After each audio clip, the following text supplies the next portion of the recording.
everyone, it's evening here. Took the kids to the playground. It's part of our usual routine these days. While they played, I found my usual corner, grabbed a boba, and just soaked in the peas for a bit.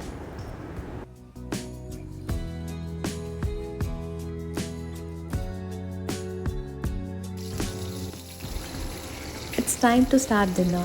For kids, it's a quick and easy meal. Fried rice and some crispy salmon using leftover rice from lunch because no waste in this kitchen. But for me and my husband, I'm planning something different tonight, something we both absolutely love Chinese food. Tonight, I'm making one of our favorites, Ma La Xiang Guo. It's a stir fry pot. It's spicy, savory, numbing, and packed with bold flavors.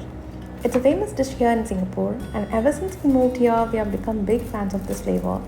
Instead of going to restaurants every time, I thought, oh, why not make it at home? So I added it to my regular home menu.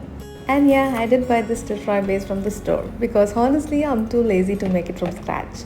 That makes it super easy, just assemble and cook. I'll be using few vegetables I already have in the fridge. Nothing fancy, just whatever's left. Even though this made super quickly in restaurants, I'm going to take my time and do it step by step at home. So come along, let's turn this into a recipe video.